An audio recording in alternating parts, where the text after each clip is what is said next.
Good evening and welcome to Staffordshire University. Welcome to this inaugural lecture. Before we start, just a little bit of housekeeping.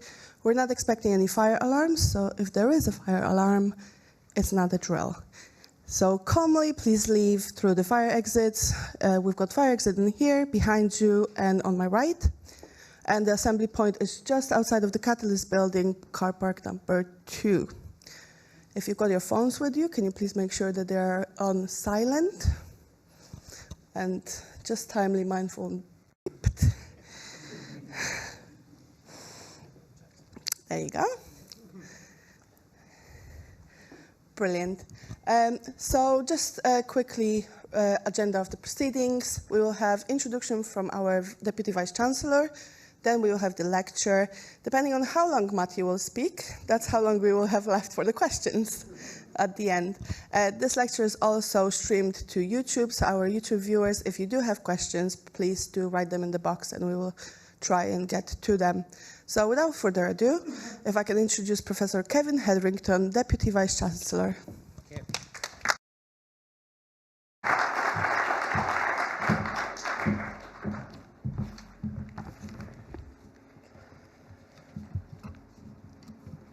Welcome everyone to tonight's inaugural lecture by Professor Matthew Slater. He's Professor of Sport and Exercise Psychology in the School of Health, Science and Wellbeing here at Staffordshire University. And as Claudia has just said, my name is Kevin Hetherington. I'm the Deputy Vice-Chancellor and I'm really here just to welcome you to this evening's event. Now, an inaugural lecture is an important event in the career of any academic. It's only offered to those who attain a full professorship and gives them an opportunity to share their research with a public audience that reaches beyond their own colleagues and peers. To give such a lecture is a mark of achievement and distinction for those who have attained the highest academic status within their chosen field. To present such a lecture provides a professor with an opportunity to share their contribution to knowledge creation and to communicate that not only to those who are here today in the room, but also to others too. In the past, that would have been in a published form, in a written form, made available subsequently after the lecture had been given. But today we're able to disseminate more widely, and we'll be recording this evening's lecture, and it will be made public on YouTube so that many who are unable to be here tonight can see it then, now, or in the future. Inaugural lectures are also important for us at Staffordshire University as the hosting institution. We're able to show with pride our academic achievers and the importance in which their research is held. Now, the work we are going to hear about tonight is a mark of academic excellence at the cutting edge of new science and new thinking, and with new applications within societies across the world. This is something we seek to champion at this university. So let me now tell you something about Professor Slater. Matthew is recognised as an internationally leading scholar on the psychology of leadership and high-performance teams.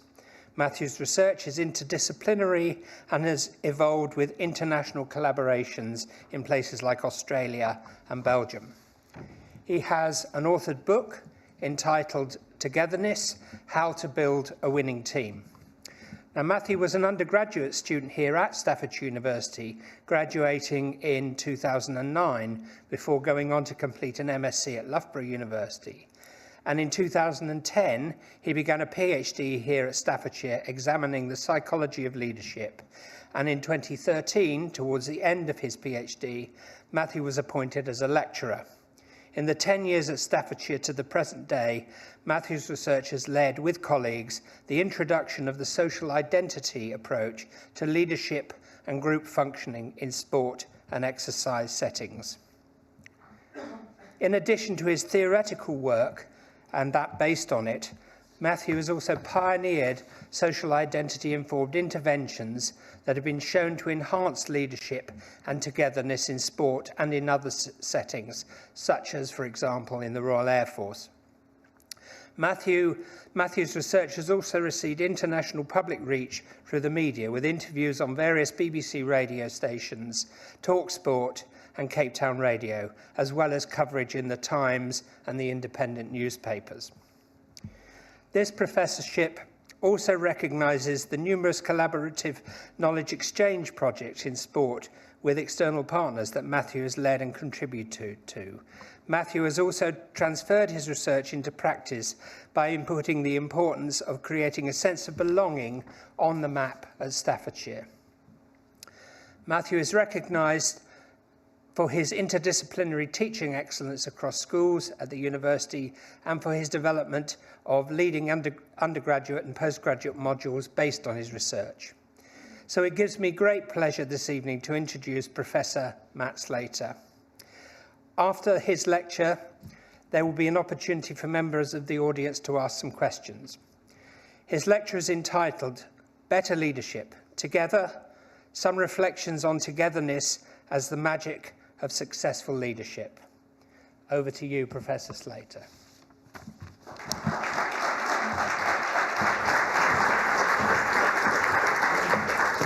Thank you.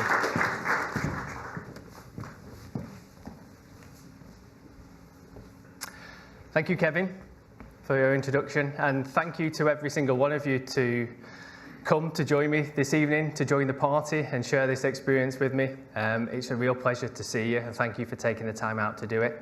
It's amazing to see future students potentially in the audience, past students, current students. It's amazing to see past colleagues, present colleagues, and it's extra special for me to see Gemma, my partner, and also my friends and family in the audience. So thank you very much for coming.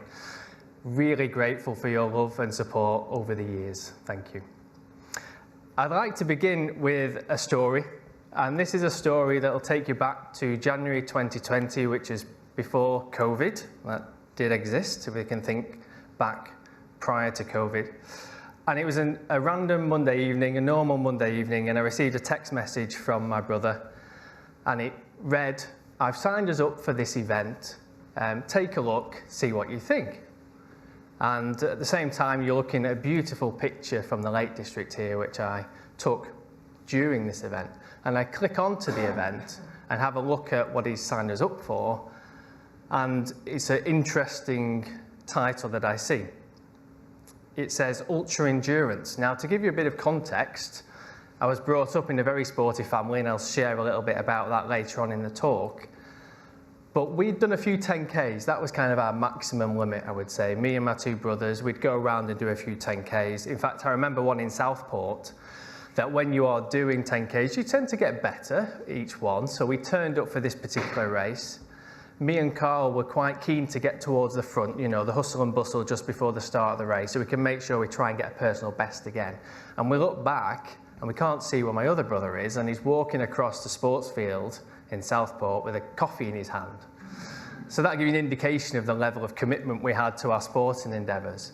But going back to this event that I'd clicked on the text message, 100k ultra event in the Lake District. Now you could do 100k or you could do 50k. So I go back to him and say, I assume you signed us up for the 50k. He said, no, 100k, we're going to go for it. You can do it over 2 days or you can do it over 1 day in one big sitting.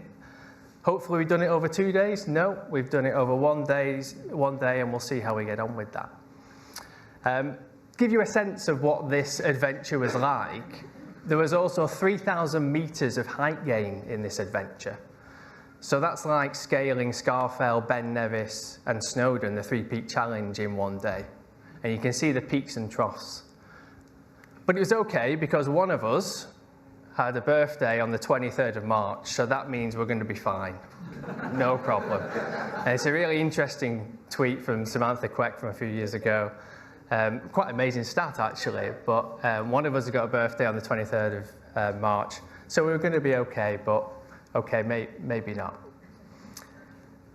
This was the calm before the storm, so this was the night before. I took this picture at 10:15 the night before we started this event, And it's interesting from a psychological perspective, this event, because it was actually postponed. So when we signed up in January, we knew we only had 5 months to train, which is nowhere near long enough, but we thought we'd give it a try.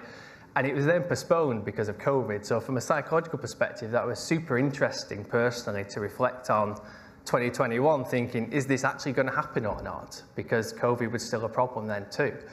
But in 2021, it did happen. So 2 years ago in June, we did start the event. And I say event rather than race because your aim really is to finish. And that was our aim. Our strategy was pretty simple. If it was uphill, we would walk as fast as we could. If it was downhill, we would run. And if it was flat, we would jog. And that was our really simple strategy. We started at 8 a.m. on the Saturday. This is the 12th of June, if memory serves me correctly. You have to excuse my hat. I wish I could say it's my dad's hat, but it isn't actually. It is my hat. We started at 8 a.m. and England were playing Croatia on the Sunday at 2 p.m. in the first game of the Euros. So this was our dream, to finish and get back to watch the kickoff of England versus Croatia. So we had to aim for about 30 hours in one sitting. So obviously we were planning to go through the night. They would cut you off at about 36 anyway and say, that's enough, we need to move on anyway. So this was our aim. This is us about 20k in, overlooking Lake Windermere, looking quite fresh and looking okay.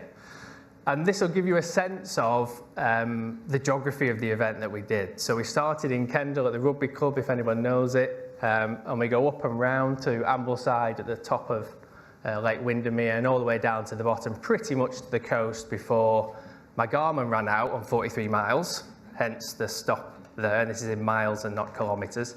And then we wrapped back up to Kendal.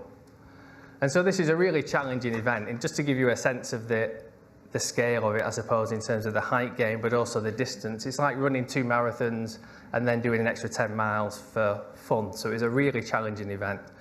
Now, during the night, we always had our head torches on, but this was a really fascinating point on the journey for us because it became clear at this point, and this was fascinating for me, I think, from a psychological perspective, because before the event, my brain couldn't take me to the finish line. Genuinely, I couldn't think beyond 50k. I could get myself to 50k halfway through the event, and then I couldn't imagine us do the second part. But during the night, we were past this point, and we thought we could be on for 24 hours here. Never mind getting back for 30 hours, we could be on for 24 hours. So our dream, our vision kind of shifted at that point. And this is a picture I managed to take at 99 kilometres, and you can tell how tired I am because the sign's not exactly in the middle of the photograph. And it's interesting because in this last 10k, personally, I really, really struggled. I had hallucinations going into Kendal across the car park. I imagined that the car was reversing towards me when it wasn't. And I really, really struggled. But we did it. We managed to achieve that goal that we created during the event, and we completed in just under 23 hours, which was unbelievable thinking back now. And we scaled the heights that we needed to. And I think this is interesting. It's a powerful story because the single reason we were able to achieve this feat, I genuinely believe, was because we all did it together, the three of us together. We felt a sense of unity. When one of us was struggling, the other two kept us going. We encouraged one another. And if we were doing it individually, I'm not so sure I would have crossed that finishing line. But doing it together, and this sense of togetherness, is what carried us through the event. Now, this sense of togetherness is what I've been focusing on for my research and my career in a leadership perspective, to understand how important that element of psychological togetherness and connection might be for leadership. And really, my vision of tonight's talk is to take you on a little bit of an open-top bus tour. I don't think you need any seat belts, but an open-top bus tour of my career today, and spotlight a few cool projects. Well, I think they're cool anyway. Maybe you don't agree, but that's fine. That we've completed around this area of togetherness within a leadership perspective.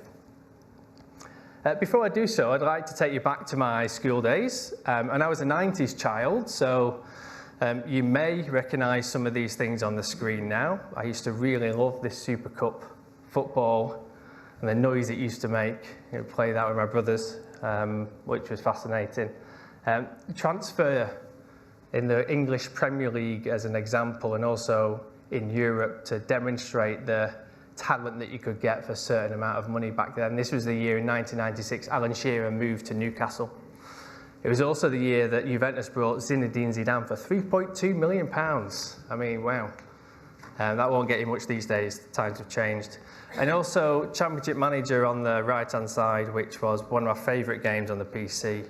And you'll see Pep Guardiola, a certain Pep Guardiola's name there, because this is when he played for Barcelona in 1997.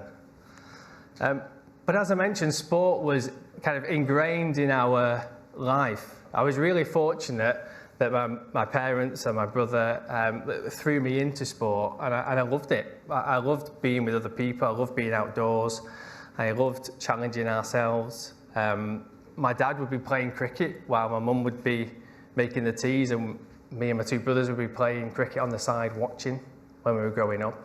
And this is me in the sack race at primary school. Can't remember how I did in that, but not so well, I'm sure. I was a jack of all trades, I think, in terms of the sport context, because I just loved playing sport and being outside. And this is our football team from our primary school. This is me, the top right-hand side. Paul, don't worry, there's one of you coming up soon. I didn't tell you this before, did I? But here's our cricket team for the primary school as well. And also a rounders team as well, which was good fun.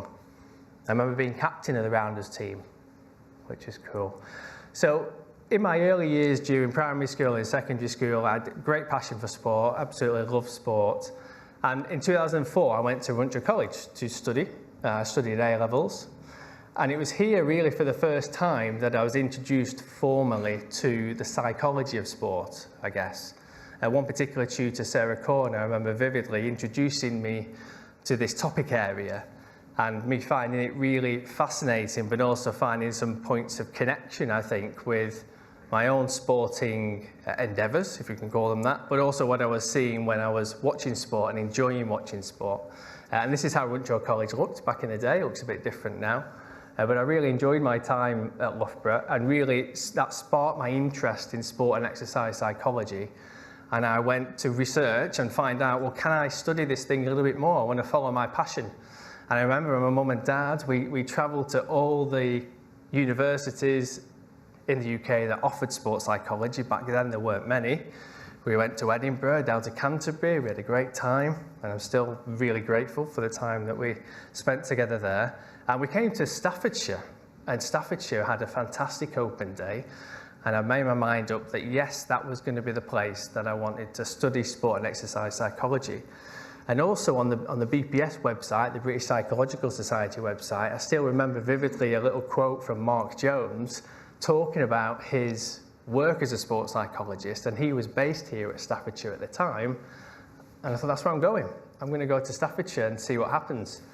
And I studied for 3 years. And there's also a picture of a pub up there, so maybe, you know, there was a bit of time spent in the pubs of Stoke as well. And it's really well captured by the reporter that says, for many, this Stoke pub will always be regarded as the ideal place as a student. There was lots of great conversations that went on in the Roebuck, and the Roebuck pub stood where the Stoke-on-Trent sixth form college is now, just a stone's throw away from here. But at the same time, I was really fortunate to be taught by great role models. So to name two examples, Jamie Barker and Mark Jones. So these were sports psychologists, truly inspiring, but also relatable, someone I could connect with, someone who I found humorous as well, and that was important to me. And ultimately, I wanted to do what they did. I think that was, if I was to boil it down, that was what I was finding out at that point. I wanted to help people with their psychology and help them perform better, potentially. And I wanted to teach others about that passion, and I wanted to research it so we could understand more information and more detail around, you know, how do people break down under pressure, for example, when they're trying to perform to their best? Why is it the case that teams have all the individual talented players and star players, but when they come together, they don't execute the game plan, and they're often beaten perhaps by another team that doesn't have the star players, but does have a sense of collective, and they're in something together. So I finished my university days in 2009 here at Staffordshire, and I went to Loughborough to study a Masters in Sport and Exercise Psychology. I had a great time at Loughborough, and Loughborough is amazing for many reasons, and it was also as part of the course I worked with Chris Spray and Brett Smith for my research project, and this turned into my first ever research publication. And so this is a really exciting time when you have a research publication accepted. It was joyful, it was a lot of happiness. Still get that joy and happiness to this day now when we get an acceptance email that comes back from a journal to say, yes, we're in. It's fantastic. So a great time at Loughborough, and that had kind of quenched my thirst even more really to understand about sports psychology in more detail. And I was super keen on going into a PhD. Let's explore this in more detail and see where we go, and really following my passion, following what I enjoyed. So in 2010, in November of that year, I started a PhD back at Staffordshire. I was really fortunate to be supervised by Pete Coffey, Jamie Barker and Mark Jones. And my PhD focused on the psychology of leadership. And I put this note up there that refers to the BPS annual conference in 2013, because I didn't realise it at the time, but this would be quite a big, I think, moment for me in terms of my career and projects that I would go on to do. So this was held in Harrogate, which is a beautiful place to hold a conference, and I'd seen that Alexander Haslam, who's a professor at the University of Queensland, was a keynote at the conference. And Alex Haslam was one of the pioneers of the identity leadership approach that I was researching for my PhD. He'd written the book alongside Michael Plateau and Steve Reicher around identity leadership, which was published coincidentally and fortunately for me in 2011, which meant that this was a conference I wanted to go to meet Alex and speak to him. That was the reason I wanted to be there. And I remember putting in a paper to present, which was accepted, and going along to the conference. I remember being pretty nervous about it, and in my session going up to give my presentation, and as I was going up to give my presentation, who would walk in the door at the back but Alex Haslam? We may be even more nervous about the presentation, but it was okay. Got through the presentation well enough. And I was really fortunate that Alex gave me some time to speak with him afterwards. And it led to a few projects in the future, which I'll come on to further into the talk. But I think it's interesting when you look back, there'll be certain stories, certain points where you don't realise it at the time, but these great opportunities lead to great things in the future. So during my PhD, again, I was really fortunate to work with two great teammates, Martin Turner and Andrew Evans. We were individually doing our own PhDs, but at the same time, really felt like we had a great sense of purpose and belonging and togetherness as a three. And this was one of the projects that we worked on at the time. And you can see Martin here. He's not fumbling around with anything there. He's packing up the kit. So this was one particular project that he led on. And in this project, we're interested in how cricketers respond to pressure, essentially. And it was a collaboration with the England and Wales Cricket Board. And we're interested in, okay, stress, perhaps it's perceived to be a negative thing by most people, but actually based upon some of the work that was done by Mark Jones and colleagues here at Staffordshire, we know that actually stress or pressure could be seen as a challenge rather than a threat. And that model would suggest that if we see pressure as a challenge, something that we're actually in control of, something that we're confident to deliver with, rather than a threat, which is more kind of, I'm not in control, I want to avoid this situation, I'm worried about it, then that challenge response is more likely to help us in a performance setting.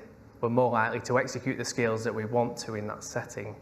So in this particular study, which was a really cool project to be part of, we hooked up the cricketers to our kit, and this is our kit back in the day. So this was the impedance cardiograph, and this essentially tells us whether people are cardiovascularly reacting to stress in a challenge state or a threatened state.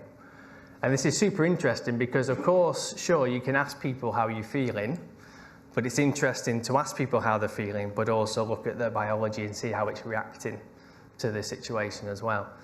And now our kit's a lot smaller than this, a lot more portable, but back then we had to take an actual desktop computer in there as well so that we could collect the data and take the data off it. And we drove this down the A50 to Loughborough to the High Performance Centre.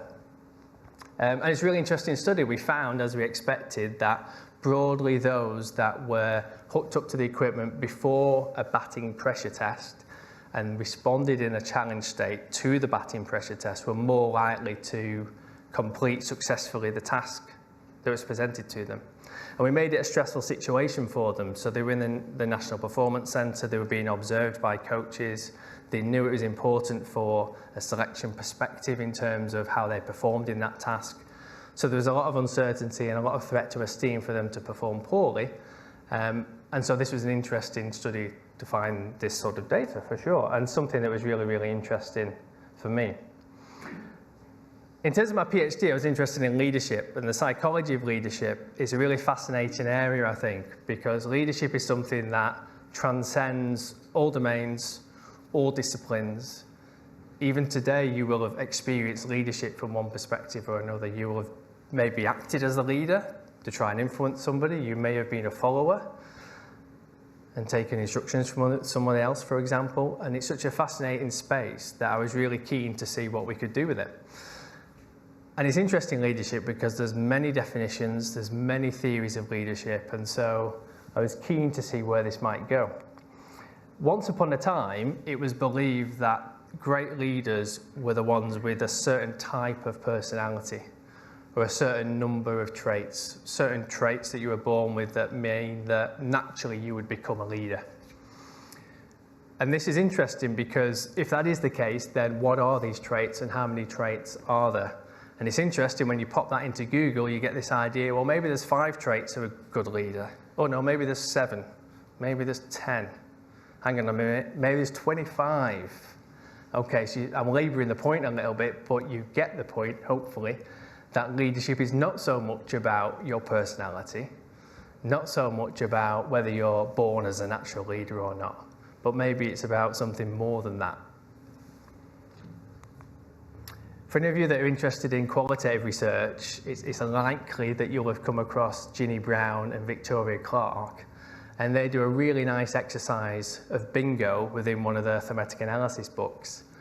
And what they found is that people are not using thematic analysis in the right way in their research.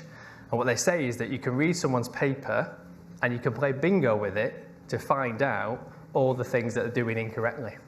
So I've kind of taken this idea and applied it to leadership from a trait perspective.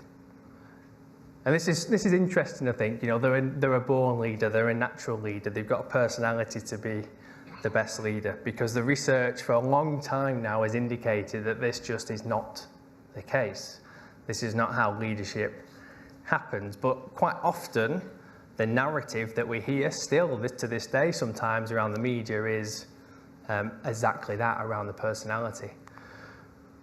What I'd wish for, and what the research is starting to show and has done for a while now, is that we could flip this bingo, and hopefully one day we'll get, this is a bingo card that we can play, where the focus is more on the team, where the focus is more on the context, where the focus is on being a connoisseur of your team. I love this idea. Think about being a connoisseur. Being a connoisseur of wine, so Malbec would be my choice. You've all got your own preferences, that's fine. But to be a connoisseur of wine means you really need to know it very well. You need to know the history, the notes, the taste, the different varieties, different grapes, where it's grown. Can we apply this to our team? Be a connoisseur of your team. To what extent do you really know the team that you are leading? And also this idea of walking a mile in your team's shoes. So in psychology, there's an often used quote, walk a mile in your client's shoes. So when you're working with an athlete, walk a mile in their shoes to really understand their perspective and empathise insofar as we can to understand their world. Well, let's apply that to our team as well. Let's really understand who's on our team, why they're on our team, what are their values, where do they want to go, and create that sense of psychological connection between leaders and followers. So this very much drives into the idea of togetherness being important within leadership and really the philosophy of the work that I've been really fortunate to be involved in. But also, if we kind of get in the helicopter for a moment and zoom right out, the context of leadership is interesting at the moment. I'm just going to use the Premier League as an example. So in the Men's Premier League this year, these were really nice graphics put together by the BBC a few weeks ago, and times have changed, so there's now been 2 more sackings since this, unfortunately. But just this year, there's been 15 head coaches or managers that have lost their job in the Premier League. And quite often this happens, that when the team doesn't perform particularly well, who is it that gets the boot? It's the leader, the coach, the manager. And it's interesting because there's the idea of the romance of leadership that we tend generally to overstate the impact and importance of leaders on teams' performances, which is a fascinating piece as well. Going back to my PhD days, there was one particular trip me and Martin took to Liverpool, I remember, for a BASES workshop day. And I remember hearing a story by Mike Ford. And Mike, at the time, had worked with Chelsea Football Club quite a lot. And he told this story that really resonated with me and I still bring with me today in my career for sure. And it's about being a lifeguard, and it relates to sport and exercise psychology quite a bit, I think, because if you imagine yourself as a sport and exercise psychologist, imagine yourself sat by a river for a moment on a nice grassy bank. You can smell the freshly cut grass, you can hear the trickle of the water going past, you can feel the grass as you sat down on it. It's really nice. And maybe you're a budding sport and exercise psychologist and you're really keen and ready to work with your first client that's going to come and need saving. And lo and behold, it happens. There's an athlete coming down the stream, and as a sport and exercise psychologist, you think, great, I'm going to jump in. You jump in, and you swim over to the athlete, and you grab them so they don't go past, and you say it's going to be okay. And you bring them out the river, and you put them on the side, and you feel great because you've helped somebody. And then the next day, the same thing happens again. So you dive in, you save the next person, and then over time, you realise that there seems to be more people being thrown in here. And on one day, you struggle a little bit because there was 2 that came down quite quickly, but you just about managed to catch them, so that was okay. But a few weeks later, you jump in to save someone, and before you know it, 3, 4, 5 people are coming past you and you can't save them. And the point here is that one day you think, shall I walk upstream for a moment and wander upstream and see what's happening at the source? And you walk upstream one day and you realise that metaphorically, and we'll pick the coach as an example, but metaphorically, the coach is throwing them in the river. And the point here, of course, is that as sports psychologists, we can often feel like lifeguards because we dive in to save athletes when they need it, whereas actually perhaps could we also, in addition to doing that, think about the broader elements such as leadership, such as culture, such as the environment that we're creating, that perhaps could we make that as positive and healthy and helpful as possible, which means perhaps we don't get these issues downstream. If we get that right at the top, maybe there's less likely that downstream we'll have issues and we'll have people to save. And it resonates really nicely with this quote, which I wasn't aware of at the time. We need to stop pulling people out of the river. We need to go upstream and find out why they're falling in. Okay, so I guess by this point you're probably getting the sense that, togetherness, disclaimer, is the magic of successful leadership. You might also be wondering why there's a flock of birds on the screen. That would be a good question. These are actually geese. And there's a really nice story behind this. It's a great example of teamwork. They're flying in a V formation, and they do this for a particular reason, well, 2 particular reasons. So these are Canadian geese. They can't emigrate on their own the thousands of miles that they need to fly. It's impossible individually. But when they fly together in a V formation, they can all achieve that goal. And there's a couple of reasons for this. It's a fascinating thing. The first thing is that the goose at the front is taking the brunt of the work. They're working really hard. But what they'll do over the journey is they'll switch positions. So everyone well, every goose gets the chance to be at the front to expend energy, and when they're further back, they get to rest a little bit. Of course, not fully, but a little bit. At the same time, the second reason this works is that the V formation allows each of the goose to look to see if there's any problems with any of the other geese. So having those two things together mean that collectively they can achieve something that individually is not possible.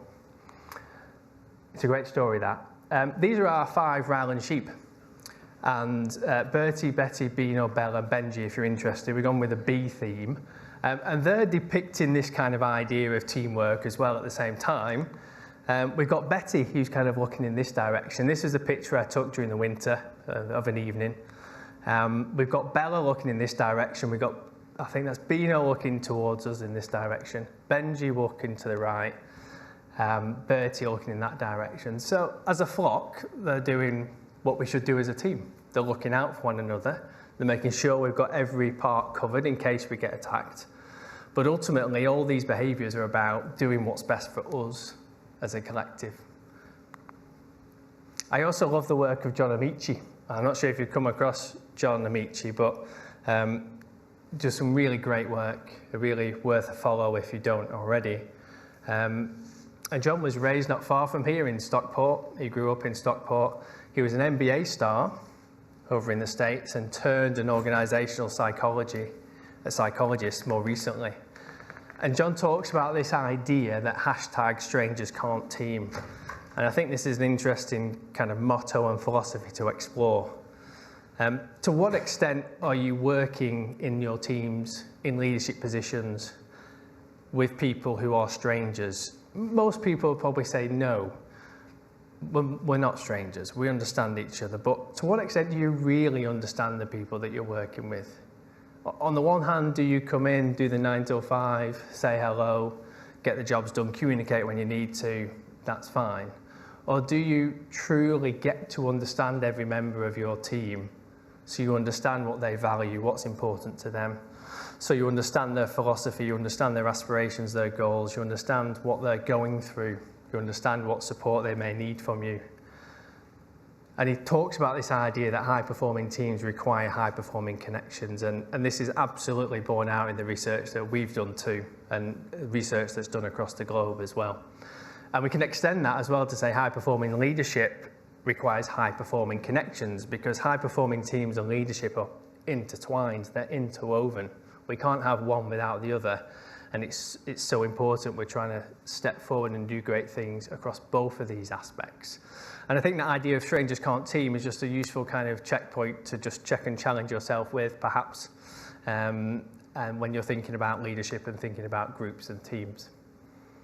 I tell you, I have a golf example in here for my dad, for sure. And I'd like to take you to Paris for a moment. This is in 2018. And golf, of course, is generally an individual sport. But in the men's game, we have the Ryder Cup, and in the women's game, we have the Solheim Cup. And this is where collectives of golfers come together to compete as a team against one another. On the one side, we have Europe, and on the other side, we have USA.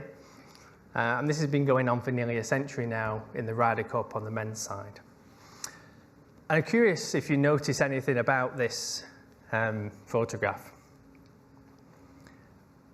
On the one hand, we've got Bubba Watson and Webb Simpson on the left-hand side.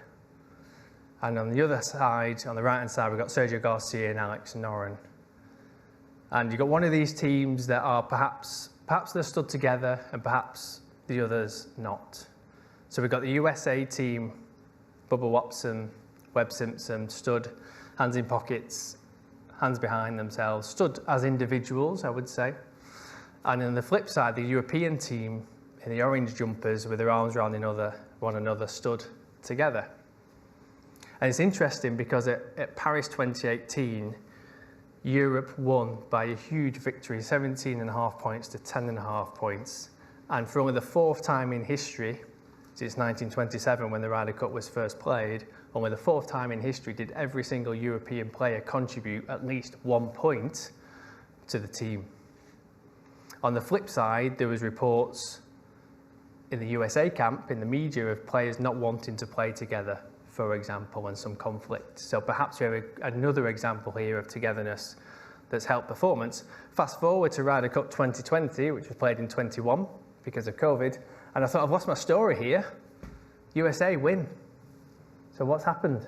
But actually, it's interesting because when you look into the detail, you see that actually the USA team had gone from a team that did have conflict, did have individuals who didn't want to play together, to a team that were now unified and wanted to play together. So it's fascinating. So let's move on, the bus tour, and layer on a bit of science here. So we're going to get into a little bit of science in terms of the understanding the psychology of leadership. I was never going to be an artist, and that was clear from my early days. I don't know if this happened in your primary schools. I'm sure it will have done. You're asked to draw a self-portrait. These are all then put on a tea towel, and then parents and guardians would buy the tea towel. And this is my example, my self-portrait. But as individuals, on the one hand, I'm stood here as an individual, as Matt Slater. That reflects my personal identity, my individuality. When I'm operating within that, you might hear me say things in I and me terms, singular terms. But our sense of self is not only made up with our personality, it's also made up with our sense of social identities. And this is the sense of self that I have that's associated with the group memberships that I'm part of. So a couple of examples from my perspective. I'm a Staffordshire University employee. I'm a Manchester United fan. I'm a chartered psychologist with the BPS. It's the Red Rose of Lancashire, so I'm from Lancashire. And these would be some of the important social identities for me. This is a tongue-in-cheek, great social identity example from some marketeers saying, welcome to Lancashire, like Yorkshire, but nicer. So from a social identity perspective, it's a really nice example. And the idea here is that when we are operating in our context, sometimes we might act within our personality, sometimes we're thinking and behaving for our groups, for our social identities. And if you think for a moment, if you're going to go out to dinner with a friend you've not seen for a while, and you were catching up with them, you would be sharing stories about your life within the different groups that you're part of. It's a key part of yourself. And the notion is that we can internalize these groups as part of ourselves, and it's a really important aspect for leadership, or so we were interested in. And it's about this journey from me to we. I'll do that again for you if you like. Such a great... Took me hours to put that in, for sure. And it's a really interesting perspective, because I think when you're leading a team, how many team members are playing for the we versus playing for the me? Interesting point of reflection. Loads of great examples of this. I think that the Lionesses were a fantastic example of this last year when they won the Euros 2022, sorry. Fantastic example, looking in from the outside of a team that were together, great sense of belonging, great shared purpose, but more than that as well, they inspired people outside of the football space. They inspired girls to get into football for the first time, and we see that borne out even yesterday. In the FA Cup final, there was the world record attendance for a women's game at Wembley, which is amazing to see. So a great example of togetherness in practice. So thinking about some of our research outputs, kind of in the early days around the PhD, we wrote a few kind of case studies to kind of get the idea out there around togetherness being important for leadership in sport contexts. We wrote a review article in 2014. I think this was probably quite important because for the first time we were bringing together the social identity approach to leadership in sport and exercise context, which was a cool thing to do. And then one of my early studies from a PhD was looking qualitatively at these processes around the London 2012 Olympic Games as well. And around this time, there was a swell of exploring social identity and togetherness within sport and exercise, really for the first time. This is established theory, as you'll see from the references in the previous slide, from the 70s and 80s, but had seldom really been applied in our domain, in our setting. And this is a photo from the first ICSIS conference, which is in Leuven in 2017, which was a great experience, organised by Katrine Franson and Philip Bowen, and a really great sense of community, which we still have now. Come and join us if you're interested in researching and understanding this area, for sure. This was the world's best quiz team 2 years later in Stirling. So Katrine, Nick, Mike, Alex, Mark and myself. We won the quiz, very important of course. So a really nice sense of community there around the social identity elements.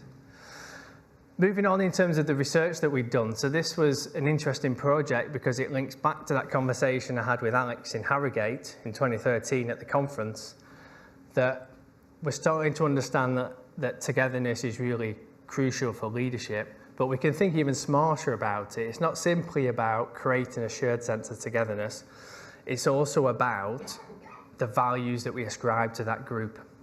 So we know from theory that when we're in a particular group setting, the values that we associate with that group will drive our cognitions and our behaviour. So when you're in a family group, you have a very certain set of values, supportive, loving, caring. Might be very different to another group that you're part of, work, performance. And the values are very different because you're just trying to drive different outcomes. And what we're interested in here is, do these values have an impact on things like effort and performance? And in particular, do the fact that they're shared or not shared between leaders and the group, does that play a role? And we set up an experiment to kind of test this, and in this setting we had one condition where there were shared values across the team, so the group and the leaders saw the same values for the group, for the team, and in the other setting they had different values, still part of the same team, but they had different values. And we see that on a task that we allowed people to spend up to 10 minutes on, in the shared values condition, they spend around 9 minutes on that task that was asked of them by the leader. And in the non-shared condition, it was around 4 minutes.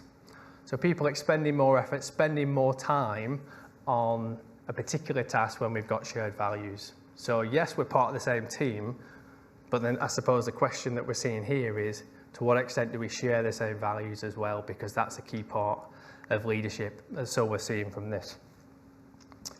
Another project that was cool to do was kind of based on a bit of a hunch, I suppose. When I was younger, I used to love watching sport.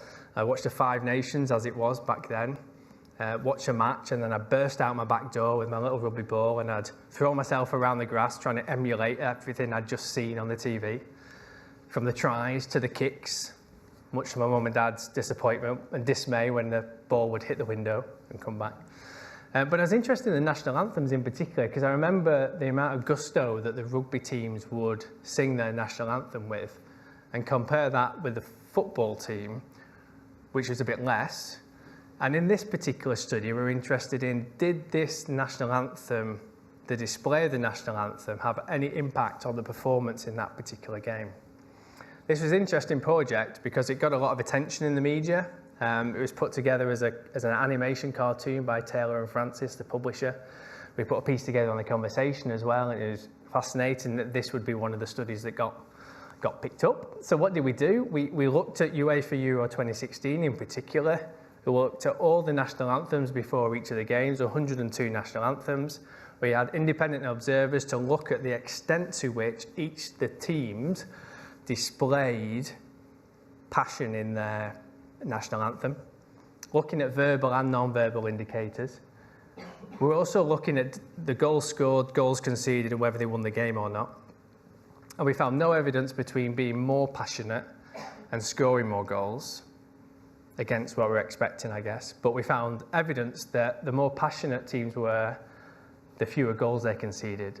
And also we found that the more passionate they were, the more likely they were to win the game, but only in the knockout phase, not the group phase. So something going on here that when the stakes really are at the highest, this has an impact compared to the group stage where the stakes are perhaps not quite as high. So possible reasons for this, it goes along with the social identity approach. You know, it's likely that we would put in more effort and perform better if we're more collective, but doesn't fully explain the fact that we concede fewer goals, but we don't score more goals. Maybe it bears out more in our defensive play, and that is a possibility for sure. And also the effects on the opposing team, similar to the haka. Quite a lot of the psychological impact of the haka, yes, it's about how the All Blacks come together, but it's also about the impact on the opponents, and maybe there's something going on here. But ultimately, this is about thinking about how we can create togetherness as a team, because that's the most important aspect. We can't simply tell our players to demonstrate more passion. It's got to be authentic, that's for sure. I was going to get you to pair up, but I'm conscious of time, so I'm going to just talk to this slide momentarily. I thought I need to be on the front foot tonight with what I wanted to say. So this is an interesting study that was done a few years ago by Kath Haslam and Alex Haslam and colleagues in Australia. And they were asking people how they would associate particular factors with a healthy lifestyle. And what they found was that people particularly good at identifying some of the individual factors associated with a healthy lifestyle. So the fact that you shouldn't smoke, you should take exercise and be active, the fact that you shouldn't drink so much. But what people tended to do was that they underestimate the impact of the social factors, social integration and social support. And in this particular study, it was those factors that are the most powerful impact on people's health. So something useful, I think, in terms of understanding the impact of social factors, not only for performance, but also for our health as well. And this is a theme that we've picked up on in one of the studies that we published. This was a study where John Fairbairn in the audience achieved a lifelong dream of being involved in psychological research, and you'll see that in a moment. And here we're interested in leaders' impact on their followers' stress appraisals. We called this project Capturing Hearts and Minds because we're interested in how people in a stressful situation react on the basis of whether they connect with their leader or not. So we sketched some ideas out in 2016 around this, and here we're testing it kind of for the first time. And with our kit, which is now updated from the previous picture, we can tell whether people are challenged or threatened by this stress. And we created a stressful situation around a particular task that our students did. And John was our leader, our hypothetical leader. And John delivered the same script in all conditions. The only difference was whether we said he was from Staffs University, Keele University, or he had no affiliation. So in the Staffs University condition, because our students that we involved, the participants were Staffs students, there was a connection because we're part of the same group. At Keele University, there was no connection because of the rivalry with varsity and the sports students that we used around that. And the no affiliation condition acted as a control for us. And interestingly, we found in the concentration exercise that when there was a high connection with the leader, the followers, the participants performed better on the concentration task, around 37% better in terms of their concentration. And we think this is to do with the elements of the task in terms of it being around effort. But also in terms of the challenge and threat response, we find that when there's a low connection with the leader, we see more of a threat response to that stress. In other words, if we're not connecting psychologically with the leader and the leader's asking us to do something that we find stressful, we're more likely to see an unhelpful threat response to that pressure. We've also moved on and done a lot of work around leadership development. So quite a lot of the literature looks at the outcomes of leadership. If we do good leadership, what happens? If we do bad leadership, what happens? But leadership development is a massive business. There's around $1 billion spent on it every single day. Huge amount of figures spent on this. But there's at least two things wrong with it. The first thing is it doesn't typically pass the Ronseal test, as I like to call it. Does it do what it says on the tin? Does it actually develop leaders? Quite often it doesn't. And secondly, very few of the leadership development programs are actually informed by theory and evidence, solid theory and solid evidence. So we thought we'd try and fill a bit of a gap here, I suppose, and this is what culminated in the book that I published a couple of years ago. And in the original Identity Leadership book in 2011, the final chapter, chapter 8, sketched out the 3 R's as a model where you can develop togetherness in leadership. And I suppose that over time I thought about what activities can we do with leaders and teams to do exactly that. And that's where the book came from. The first half of the book is about sketching out the science of togetherness. And the second half of the book is like an IKEA instruction manual on how to do it. Every single stage and how you can do the activities. And we go through this cycle of reflect, represent and realise to develop togetherness with our teams. We develop psychological connections. This is a little bit more around the philosophy.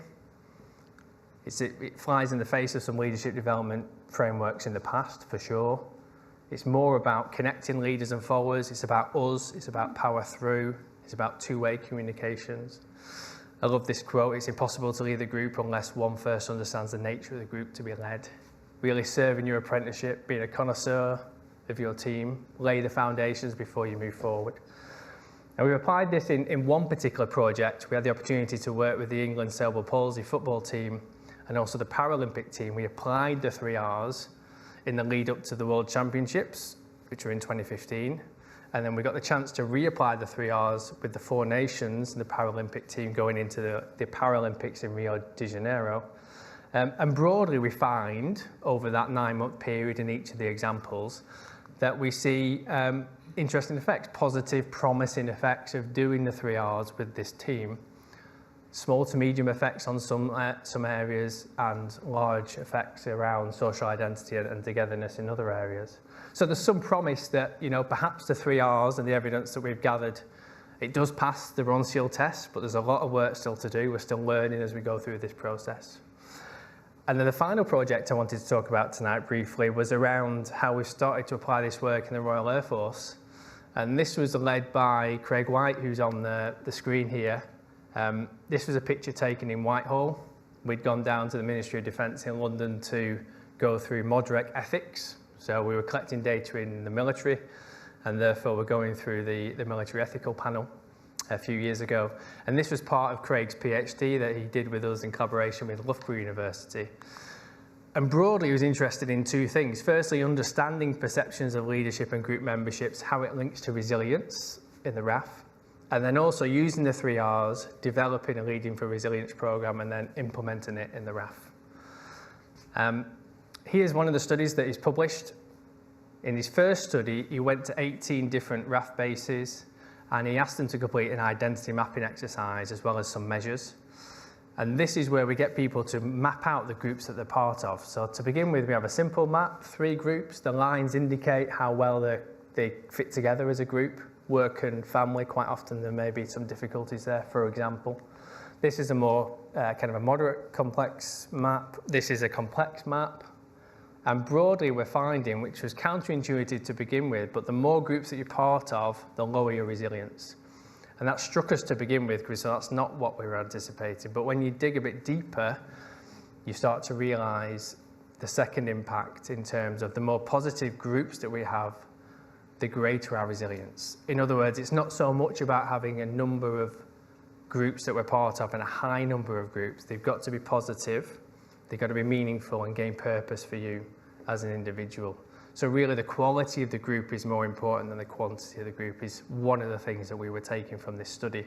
And also the fact that when they reported more togetherness, social identity with the squadron, with the RAF, they also reported high levels of resilience. So it strikes me that President Barack Obama got it absolutely right. The single most powerful word in our democracy is the word we. We the people, we shall overcome, yes we can. That word is owned by no one, it belongs to everyone. And that got me thinking about adopting this and changing this quote, which I'm sure you've come across, an inspirational quote. You have no idea what you're capable of until you try. And pardon my sketching, but we have no idea what we are capable of until we try. Thank you.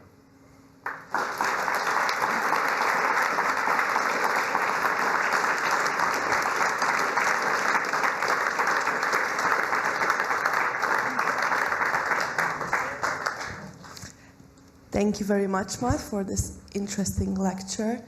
We've got... No time for questions, is that what you're going to say? No, you're not going to get off that. We've got some time for questions, so if there are any questions, please do raise your hand.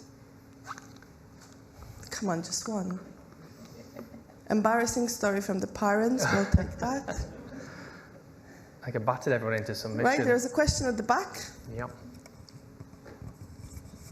So just talking about sort of the personality characteristics of sort of like great leadership theory, which you've covered in a bit of your lecture here, do you think that there are some personality traits that intertwine with social identity theory? Yeah, I mean, if you were to imagine leadership effectiveness or successful leadership as the outcome, and you build a bit of a regression model, then sure, personality will explain a little bit of that model.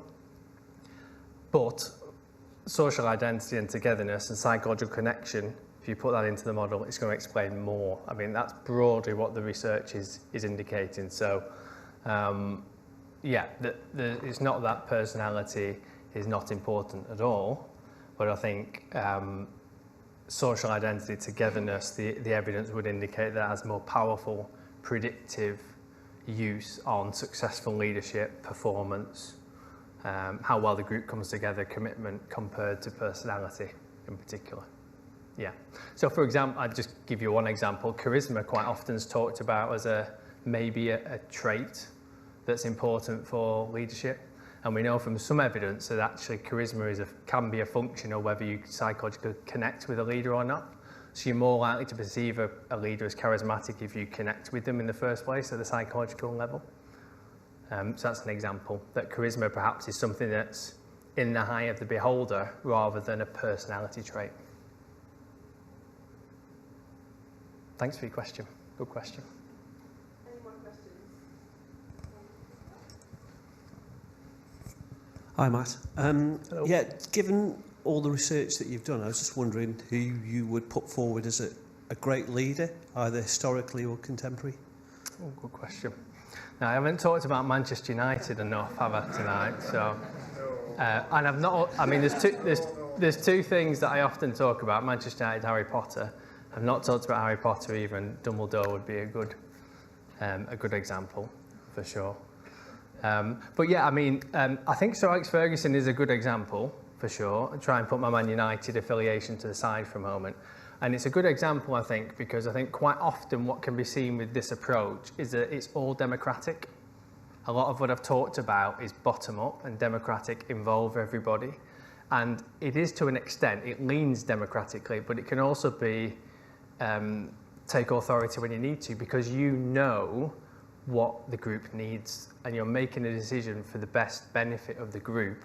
And sometimes you don't need to be democratic to do that. You can just go ahead and do it because you know it. So I think, yeah, Alex Ferguson is a good example of that because he did that from what we see from the outside when he needed to.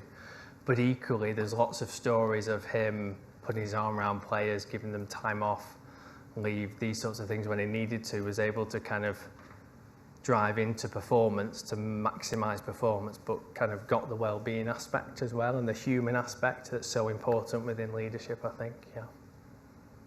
Thanks for your question. One last question. Anyone? One last question? Right, we've got one question here. Sorry. Hi. Hello. Just in relation to like an applied setting, from your experiences to date, what would you say the biggest barrier is getting somebody to buy into we rather than me when a lot of the rewards are given individually within sport, commercially, financially, etc.? Yeah, good question. I think you can have both, right, in terms of you can be absolutely there for you individually, but you can also be absolutely there for the team as well. So I think that's a useful starting point in the sense of it's not like everyone is there just for themselves or the team. Actually, we can all get great benefit here. You individually can achieve what you want to achieve, and at the same time, the team can achieve what they want to achieve. So I think that's a useful starting point to have a conversation. I think also it's about getting people on board that are influential within the setting as well and the group. And this isn't always just the people that are the leaders and formally in particular positions, but people that are influential within the group and having conversations with them to ensure that everyone is on the same page to go on the journey together and that they're ready for that. That's important. And there's a lot of work that's published on the idea of informal leadership as well within sport. So, you know, yes, of course, the coach, the captain provide important leadership, but quite often there's many other leaders within the team, and this speaks to the idea that everyone's got the opportunity to show leadership. It's not about leaders and traits, it's about leadership. Anyone can step into that role to demonstrate that and improve that. So, yeah, I think getting people on board and showing that, you know, collectively we can do something that means that you can achieve something individually, but also the team can achieve. Because I think the social identity theory would say that when the group succeeds, you succeed individually as well. And then when the group fails, you fail too, and you feel that yourself, because the group is internalized as a part of yourself. And so if you try and get people on that journey and on that narrative, it's important, you know. I think about one final Man United example, you know, when they lose, I might not watch the game, be at the game, but you feel a sense of disappointment when they lose. I've not been involved with that game at all, but that's because that identity is part of me to a certain extent. And that's how we can internalise those groups to ourselves. Thanks. Can I just ask how you Yeah. actually succumbed to being a Manchester United fan? Yeah, we talk about that in the pub if you like. Stay there. Yeah. Well, thanks, Matt, for a really fascinating, really interesting lecture. Can we have one more round of applause for Matt?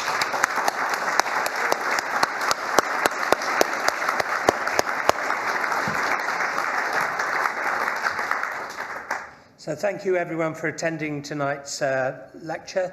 Just to finally announce the next inaugural lecture that we will be having will be given by Professor Mohammed Siddiqui. That's on the 15th of June, and the title is in here, and his lecture will be entitled AI Phobia, How to Live Peacefully with Intelligent Machines. Thank you very much. Bye-bye.